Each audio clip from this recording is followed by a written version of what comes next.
Halo teman-teman, perkenalkan namaku Muhammad Adi Hazim dengan NIM 10603041.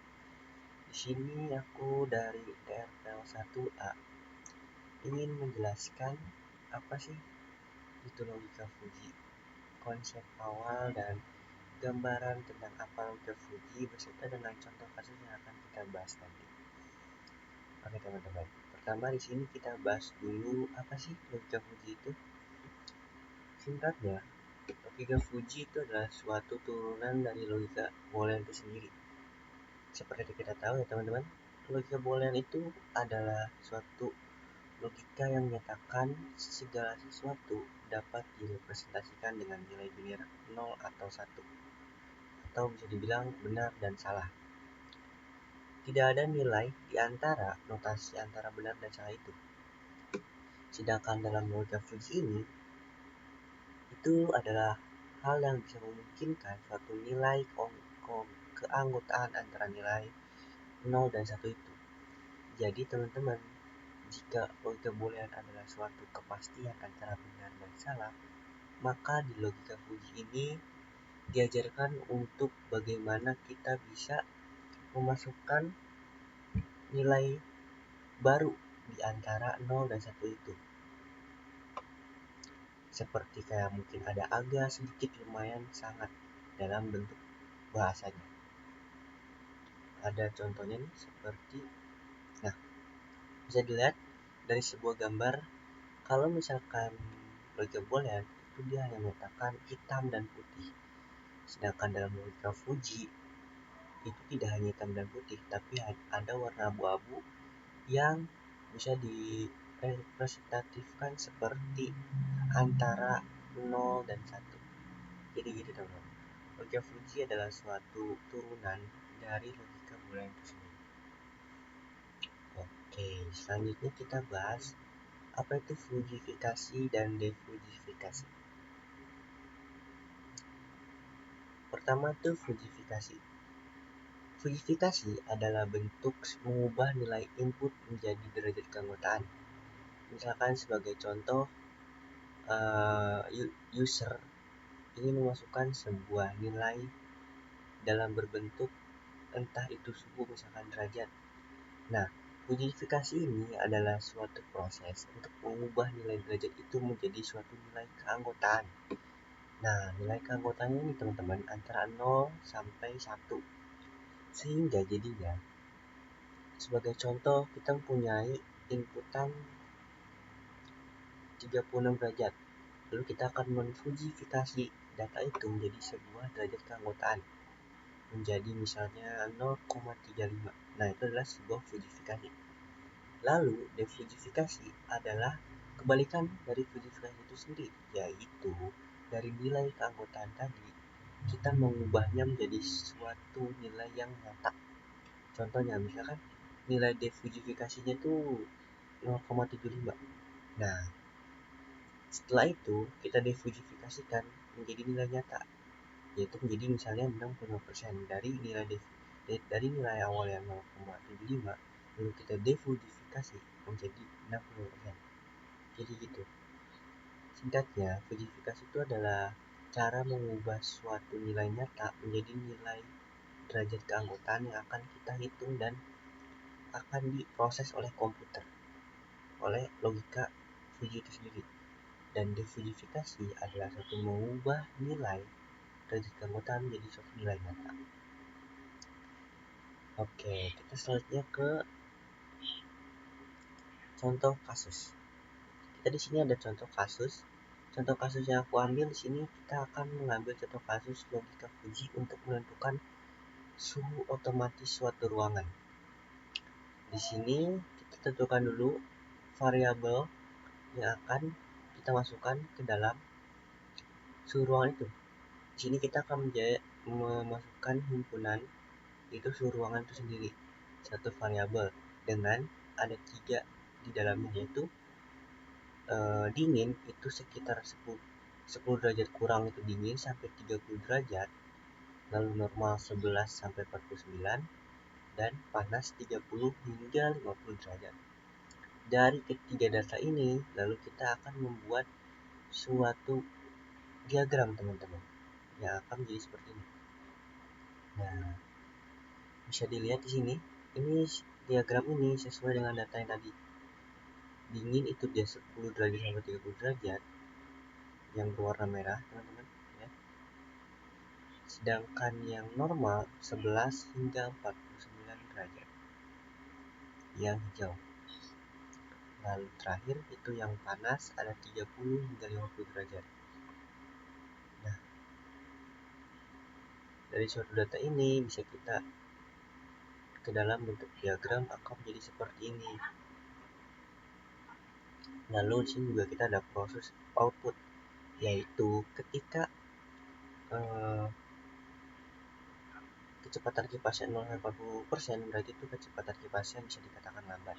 Sedangkan 30-70% bisa dikatakan sedang, dan 60-100% bisa dikatakan cepat. Oke. Di sini juga kita harus menentukan aturan Fuji. Aturan Fuji yang akan kita masukkan di sini ada aturan pertama yaitu jika suhu dingin maka kipas akan lambat. Jika suhu normal, kipas maka akan sedang. Dan aturan ketiga, jika suhu panas, kipas akan bergerak dengan cepat. Lalu di sini kita ke contoh perhitungan biar lebih sederhana ya, teman-teman. Kita misalkan mau menginputkan suatu suhu. Oke teman-teman, kita sini lanjut untuk menghitung perhitungan contohnya secara langsung. Di sini kita akan mengambil contoh jika kita akan mengusulkan 24 derajat Celcius, yaitu jika dalam ruangan itu berkisar antara 24 derajat Celcius, maka akan kita hitung seperti kita lihat di grafiknya dulu, teman-teman. 24 derajat Celcius bisa kita lihat, teman-teman, di sini adalah sekitar di sini, teman-teman. Maka ini akan menjadi dua keanggotaan, yaitu anggota dingin dan anggota normal. Anggota panas tidak termasuk ke dalam keanggotaan panas karena 24 derajat tidak termasuk ke dalam keanggotaan antara 30 hingga 50 yaitu panas. Jadi tidak termasuk ke dalam keanggotaan panas. Oke. Kita hitung untuk mu dinginnya terlebih dahulu, teman-teman.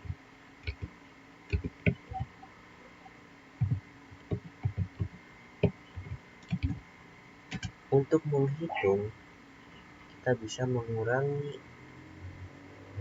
ya dengan yaitu B dikurang X dibagi B kurang A untuk grafik turun ya, teman-teman. Jadi kita bisa mulai dengan 30 kurang dengan X nya yaitu 24. Lalu kita hitung ruas bawahnya yaitu 30 kurang 10. Berarti kita bisa dapetin 6 dibagi 20. Berarti untuk mu dinginnya yaitu 0,30 atau 0,3. Lalu kita hitung untuk mu normalnya.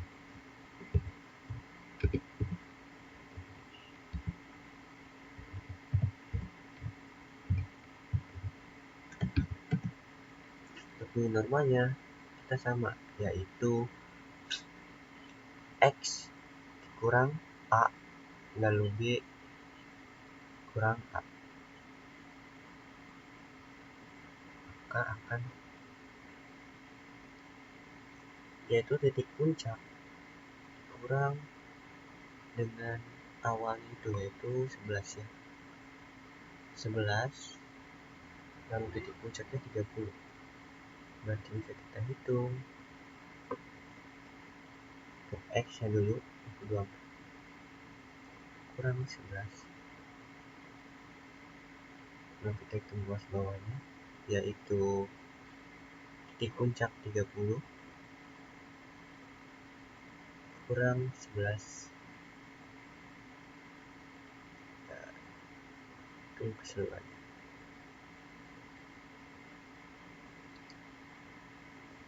Itu kita bisa bulatkan ya teman-teman.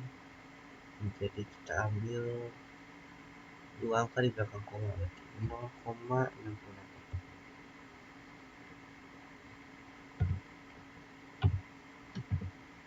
Oke, di sini kita sudah menghitung untuk minggu dingin dan minggu normal. Sebenarnya teman-teman, untuk minggu panas itu ada, tapi dia bernilai 0. Kenapa bernilai 0? Karena keanggotaan panas tidak termasuk dalam variabel inputan yang kita masukkan tadi.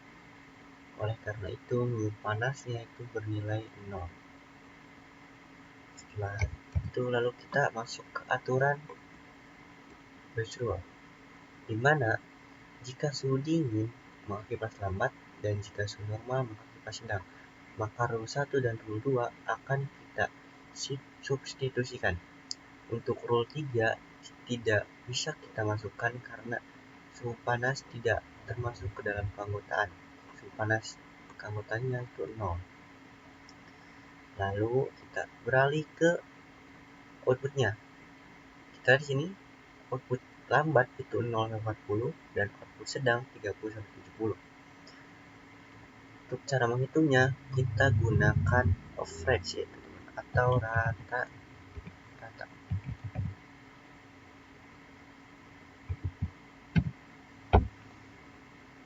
Di sini cara menghitung rata-ratanya yaitu dengan pertama kita tentukan dulu titik tengah dari output yang sudah kita tentukan tadi. Lambat titik tengahnya yaitu 20 dan sedang 30 hingga 70% yaitu titik tengahnya 50. Lalu dari data ini kita masukkan dengan rumus dinginnya dikali dengan titik tengah tadi yaitu 20 ditambah dengan 0,8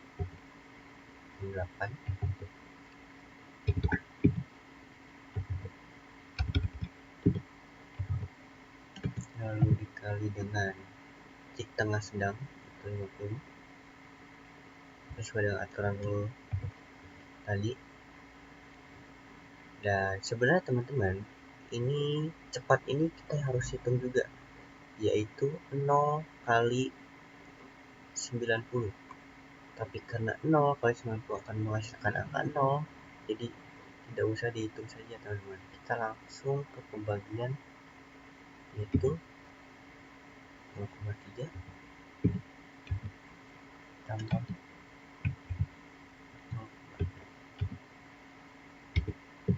Ini juga sebenarnya teman-teman kita bisa harus menambahkan dengan si mu panasnya juga yaitu 0.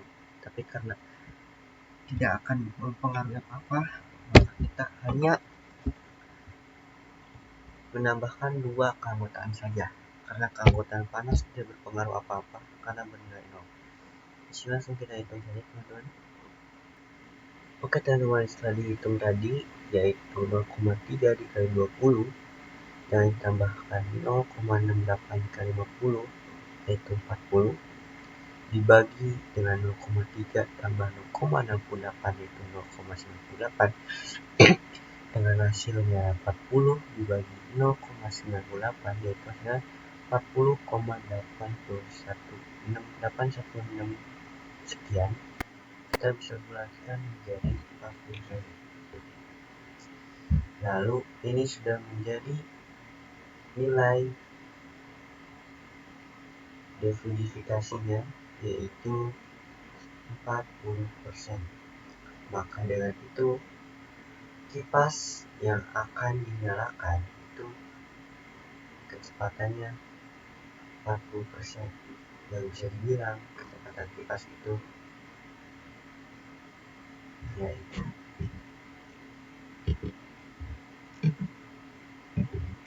lambat, cenderung